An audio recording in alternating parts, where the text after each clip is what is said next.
Congress leader Rahul Gandhi on Saturday has said that the party, if voted to power, will be conducting a financial and institutional survey to ascertain the distribution of wealth amongst the people in the country. Rahul says that the Congress will first conduct a nationwide caste census to determine how many people belong to the OBCs, to the SCs and STs and minorities. After that, the Congress will conduct a financial and institutional survey in a historic step to ascertain the distribution of wealth. Underlying that the party will ensure representation of all communities in all sectors. Rahul Gandhi said that the Congress will ensure that it will give the rightful share of the people. He asserted that SCs, STs and OBCs as well as minorities comprise 90% of the total population, but we will never see them in jobs. Congress says that after 33 years, the time is now ripe for a reset of economic policy. The party says India needs a Nav Sankalp economic policy. The cornerstone of the Nav Sankalp economic policy will be jobs. To create jobs, India must become a producing economy. We must produce goods and services, not just for ourselves, but for the world, as this is a huge opportunity for India to emerge as the world's biggest producer. The most important aspect of what Rahul Gandhi has said remains that there will be a wealth and financial survey after a caste survey in India. Let's quickly understand what is it that Rahul Gandhi plans. Of course, this is not something that is concrete at the moment. We also don't know the details, but let's try to figure out what he means by wealth distribution or by wealth redistribution in India. Listen in. उसके बाद economic survey, धन का सर्वे, हिंदुस्तान में कितना धन है, किसके पास है, किसके हाथों में है, आदिवासियों के हाथों में कितना, दलितों के हाथों में कितना, पिछड़ों के हाथों में कितना, गरीब जनरल कास्ट के हाथों में कितना, यह करना है। जैसे चोट लगती है, आप अस्पताल जाते हो, डॉक्टर कहता है भैया एक्सरे कराओ। मैं यही कह रहा हूं, हिंदुस्तान में करोड़ों लोगों को चोट लग रही है, मैं ये कह रहा हूं कि भैया एक्सरे करा दो, पता लगा दो कि धन किसके हाथ में है, अदानी के पास कितना, कौन सी संस्थाएं किसके हाथ में है, दलितों के पास क्या है, आदिवासियों के पास क्या है, पिछड़ों के पास क्या है, अब इसमें गलती क्या है? All right, so there we have it. I'm going to take this conversation forward with Ambassador Bhaswati Mukherjee, former diplomat. Sharat Kohli, economist, will also join us in some time. Ajay Dua with us. Professor Madhav Nalappa, the editorial director of the Sunday Guardian, also with us on the broadcast. Let me begin this conversation, if I may, with Professor Nalappa. Professor Nalappa, on the one hand, the Congress has at one point said that they want to conduct a caste survey to understand how many scheduled castes, scheduled tribes, OBCs and minorities there are, and also understand the wealth that is there with these sections of society, and then look at distribution of wealth amongst these sections. But when one listens to Rahul Gandhi explaining the plans, he also says that there must be a wealth survey of the rich. He wants to know how much money an Adani has, or how much money the Ambanis have, or other rich people in India, how much wealth is concentrated in their hands. What do you think could be the possible ideology where this sort of a plan is stemming from? Actually, it's a return to Indira-nomics. It's a return to Jawaharlal Nehru-onomics, which, if you remember, there were very high taxes. They were supposed to redistribute income. What happened? One of our very distinguished civil servants, two distinguished civil servants are here. The fact is that tax evasion became the norm. If you raise taxes beyond a certain point, then evasion becomes the norm. And that's what happened. Black money didn't go away because there were high tax rates. Black money didn't go away because there were so many heavy penalties imposed on possible discovery of black money. All that went up was the extent of the bribe that was being paid to ensure that there was no penalty. So, quite frankly, given this kind of talk, reminds me of the Garibi Hatao days of way back in the 1970s. Garibi was not hataud, if I may say so. The only thing that can hataud Garibi is double-digit growth. And when you talk in terms of private companies, and government companies be put on the same footing, where, for example, the provision of jobs is concerned, we're going to have a serious problem. Let me remind you one thing. Rahul Gandhi is talking about jobs.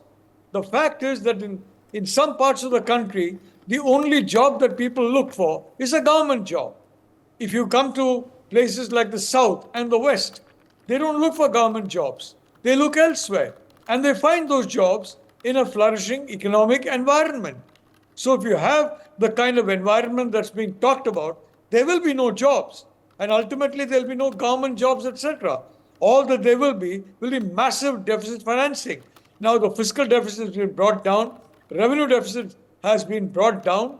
And of course, one thing I'd like to say very clearly, Devika, I don't believe in this, frankly, a policy of, arrest, arrest, arrest, and that kind of heavy-handed use of the law. I've always said arrest should be, and jail should be a very last resort. But having said that, the fact of the matter is that our fiscal and other fundamentals are looking very sound. India is looking at attracting a huge amount of investment from abroad. They are not going to come if you have the government telling you, do this and do that, as was the case in the 1970s, for example. The commanding heights of the economy. What happened to the economy? What happened to India compared to Southeast Asia, to South Korea, to China, to Japan? Where was India compared to these countries? So I'd only like to say this is a speech tailored to persuade people that the government has got a magic wand and you just wave that wand and immediately income will get redistributed. Unfortunately, such a wand does not exist. But I think the bet of Mr. Rahul Gandhi is that enough people are going to believe in this magic wand and vote for the Congress party. Right, absolutely. I'll bring you back to the conversation. Sajid Dua, getting you into the conversation as well. When you hear this plan of the Congress party, now what are your first thoughts on what could this possibly mean? When we talk about income redistribution, when has that ever worked in the past in any part of the world? And how does that even make any logical sense? How does one even go about wealth redistribution in a country? Devika, thank you for associating me with this discussion. If you are looking for examples where redistribution has worked, I would say very few, and those would be the countries where they ended up distributing poverty, not distributing growth or income or wealth. The fact of the matter is, unless the size of the cake is enlarged, which Professor Nalapat so eloquently emphasized, what are you going to be sharing with the people? So we adopted, after 35 years of experimentation, or say 40 years of experimentation, a particular model, saying the earlier model of socialism, where the growth rates were low, but we kept this welfare or a socialist bent of mind, things were not happening well, we moved away. The advantages and disadvantages are for all of us to see. First, the advantage, we doubled up and in certain years tripled the rate of growth, because we've crossed 10% also in one particular year. But over time, if you would see, we have recorded very much higher rates of growth since 1991 compared to what we did in the previous 40 years. The fact remains that the world over, the model adopted does result in certain inequalities emerging. And it is not India restricted phenomena. Wherever the growth has taken place in the free world, there have been widenings of disparities of income, but much more disparities of wealth have widened. Classic case is the United States before us, where both have widened despite there being much higher, meaning people at the top have done much better than the people at the bottom, but yet the poverty levels have come down much faster with this particular rate of model of growth than those were happening earlier. Now, all this discussion which Mr. Rahul Gandhi talked about, increasing wages, increasing employment, etc., nobody can find fault with it. Yes, we need to do that. In every country of the world, including our own Prime Minister now and even the earlier ones, have talked about this, that it is a must. We recognize it. A country with 140, kind of a million people here, we have to worry. 140 crore people, 1.4 billion, have to worry about these two facts. But does it need a survey? No. You'll spend otherwise 5 to 10 years only surveying it. Everybody knows that the number of billionaires in India has grown with the new model of growth adopted by us. Now it might be 150.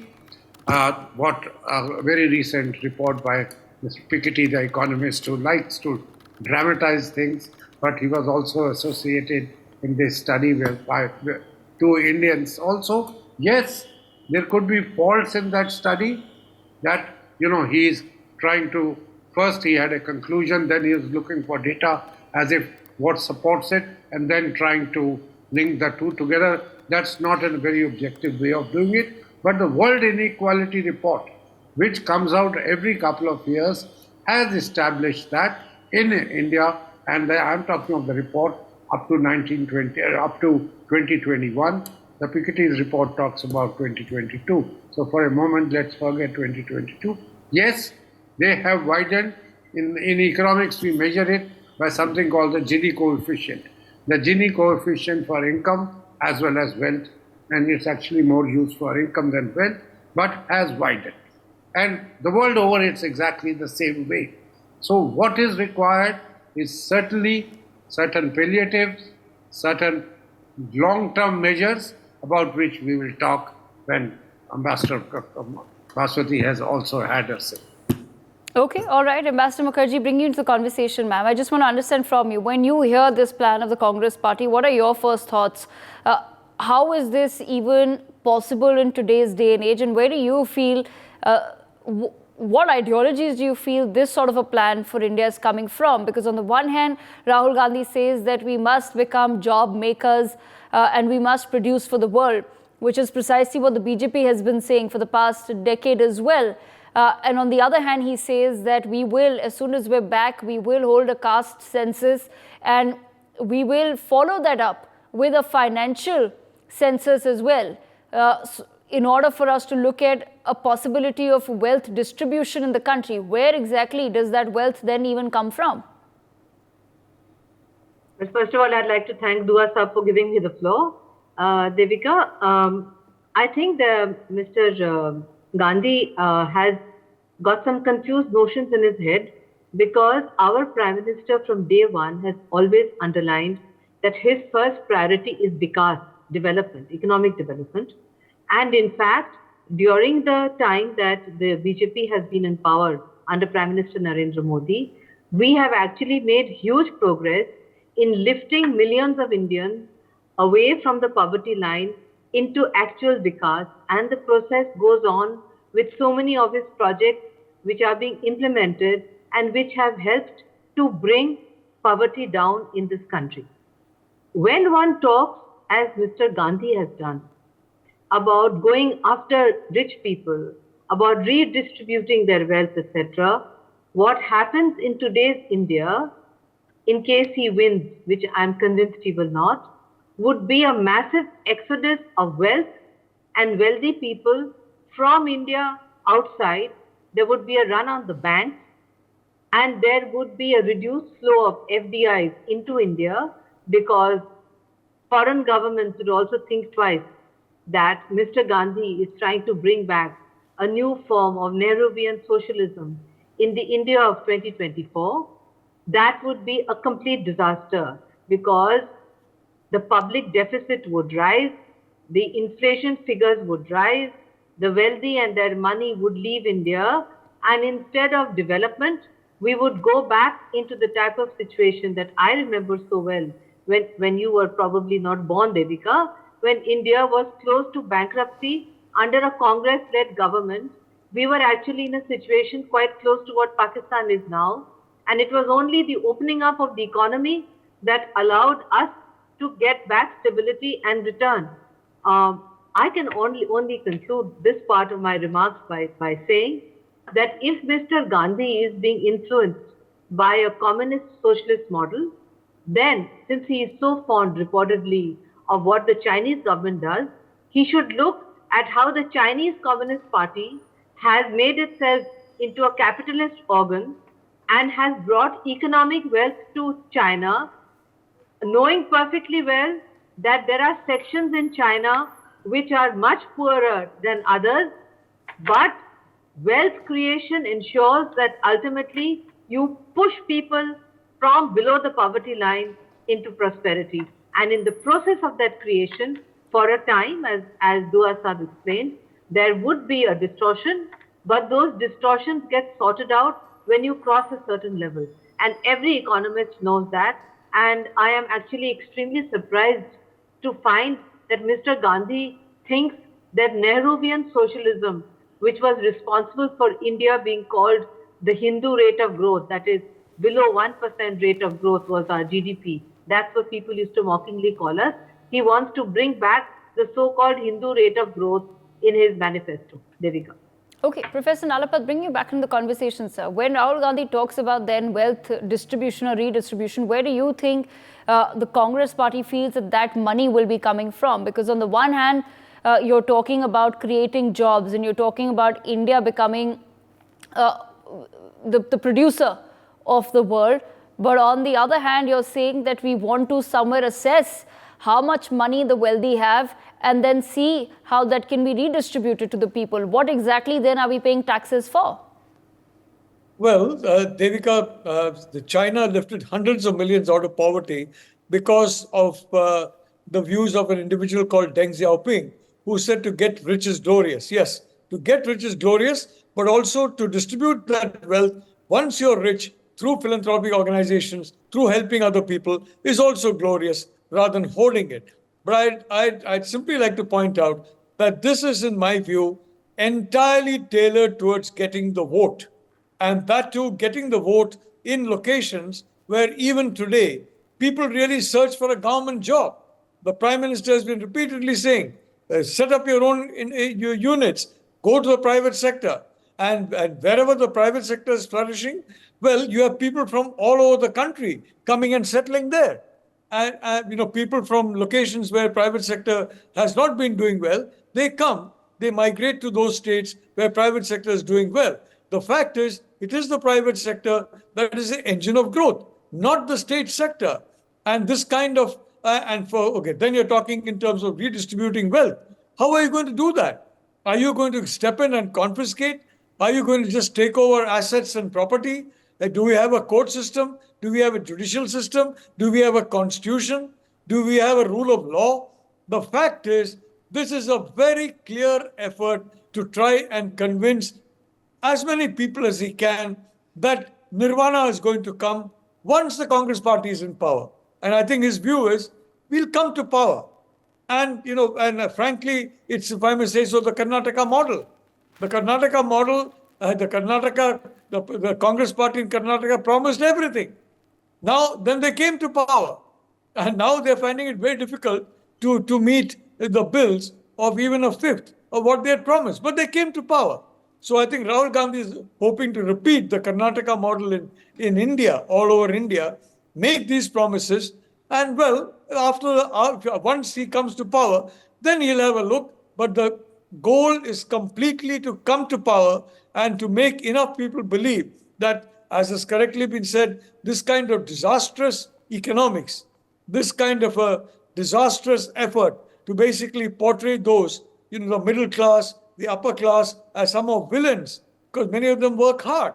And rather than say the poor should become middle class, and the middle class should become rich. The rich should become poor, and the middle class should remain where they are. I don't think that's sound economics at all, but I think he's hoping that tens of millions of people are going to buy into that and give his party seats in parliament.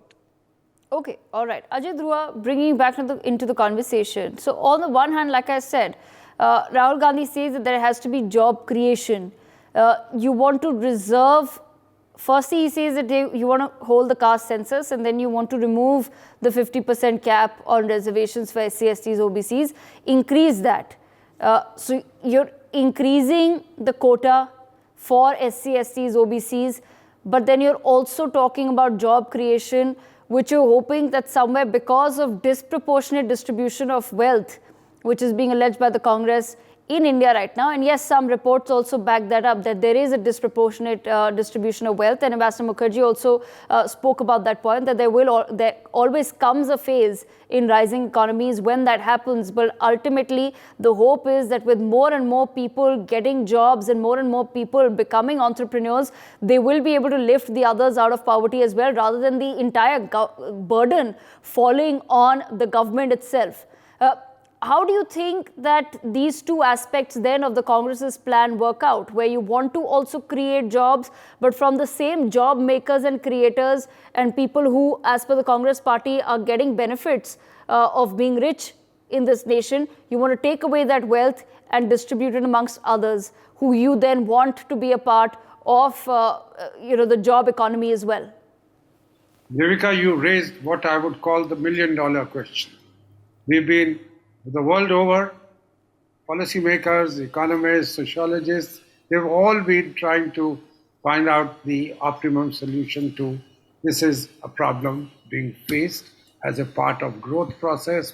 Some countries facing it much more intense than others. People increasingly giving up the model of state-driven economies to experimenting, I'm saying, with models where you rely on the private sector to lead it, with the state guiding it, state being a catalyst. But at the same time, you do have certain so-called within the capitalist model also, particularly say Scandinavian countries, I just take the example of those 5 or 6, where they tax the rich much more heavily, but they let them work, let them produce jobs, let them get higher incomes, and let them accumulate more wealth. But they appropriate a portion, a much larger proportion of it than it is done in certain other capitalist countries, but they effectively transfer it to the people at the bottom rung, to the people who are vulnerable, maybe on grounds of religion, caste, gender, children, all those factors who are the so-called disadvantaged and income, they transfer it to them.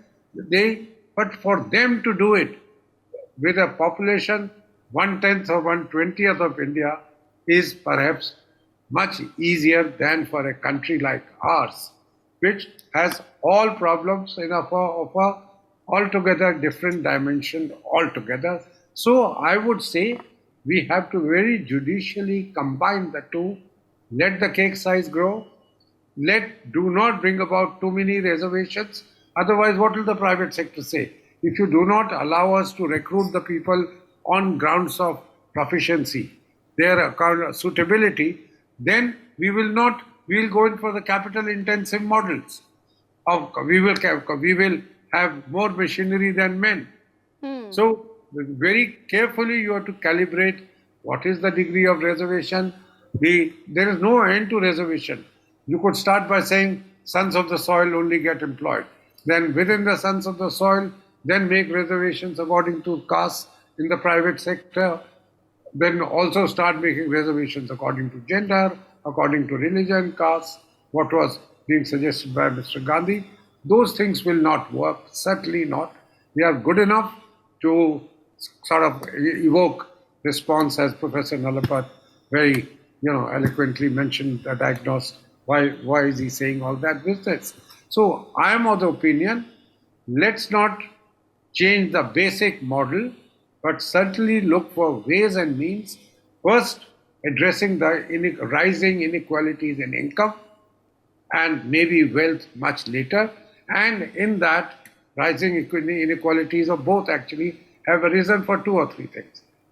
And this I'm quoting, not Piketty, but a well-known institute called the Peterson Institute in the United States, which has studied the problem, particularly in the United States, and says where the widening has been much more than in India, between the black and the white, between genders and regions, etc., saying technological progress, one. Second, the widening has taken place because of globalization. So the people who are in the trade business, etc., have made much more money. Third reason why it has happened there is the cycle in commodity prices. People have benefited hugely in the US from there. And I would say that all these things, yes, apply to us as well.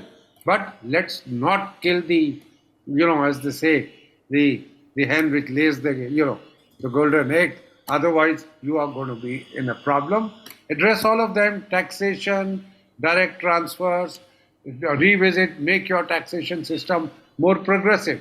Just to give one suggestion, that world over, they now have started looking at the global income of a person. Right. And give a set-off if he is outside your territory, and whatever he is paying there, he or she adjust that, and the difference, if he or she wants to maintain the nationality of that other country, then ends up paying the difference there. Maybe a good way to look at it. Similar certain things could happen also with respect to taxes, not wealth tax. That's been experimented and given up the world over, but certainly something to address the so-called vast number of proliferance of the billionaires and the millionaires. It has been said in India, we produce 70 millionaires every day. New millionaires in a year in India are 70 annual, 70 multiplied by 365. So it's a large number. Right. How do we make it a more equitable system? Absolutely. I'll leave the last word with Ambassador Mukherjee. Ambassador Mukherjee, just understanding your perspective then on some of these schemes or plans that are then shared with the public ahead of the elections. What do you feel could be the possible dangers of this sort of a wealth redistribution plan at this age and stage for India, where we stand today as far as our economy is concerned and projections for our economy are concerned, and the fact that we've made it through really tough times and still managed to, as Mr. Ajay Dua also pointed out, the way the country is progressing. Yes, there is disparity and we can't put blinders on. Yes, there are several issues that must be addressed. But then what become the dangers of some of these plans that are shared by certain political parties, which ultimately only seem like carrots are being dangled before the voters? The most dangerous part of the rhetoric of Mr. Gandhi is his insistence on bringing in caste and attaching it with income distribution. We must remember, Devika, if you know our history, that the British tried to bring in a third partition based on the caste system because they wanted separate constituencies depending on caste, on the lowest caste. And it was Mahatma Gandhi who threatened to fast unto death in Yerwada jail in Pune and stopped it. I am surprised that in this day and age, an effort is being made to revisit issues which are buried in our historical past and to make caste the most prominent directive for prosperity, wealth and achievement. That is not the way that our constitution makers have thought of at all. Secondly, in the India of 2024, as I said earlier, it would cause a mass exodus of wealth. And definitely the Indian economy, which is poised for takeoff, that we are going to become the third largest economy if all goes well. I don't think that the voter who is very sensible would be taken in by this kind of rhetoric when the Prime Minister has already demonstrated what he means by Vikas for all. That's what he's always said, Vikas and Virasat. They go together. And finally, Devika, I would like to say that in my perspective, the Indian voter is a sensible and pragmatic person. He understands that during this period, under Prime Minister Modi, the country has managed so many problems, including the pandemic, and we have come out of it. This is not the time for us to go into these kind of experiments, and I don't think that they would work. And I agree with my colleagues who say that in some parts of India, people only want government jobs. But less and less people are going into, we have a huge informal sector, and the young are aspirational. And aspirational India has got nothing to do with these old-fashioned socialist notions which landed the country into the so-called Hindu rate of growth of 1% when I was growing up in this country before you were born, Devika. I don't think the country is willing to go back to the Hindu rate of growth, Devika. Absolutely. I thank all of our panelists for joining us to take us through their views and perspectives on what has been announced by the Congress party. Remember, this is a very complicated matter, which, as our panelists pointed out, has taken several years, and yet no answers have really been achieved or arrived at. We can only learn from the experiments that have been held in other nations and perhaps understand what has worked and what has not worked. For more such videos, subscribe to the NewsX YouTube channel, hit the bell icon.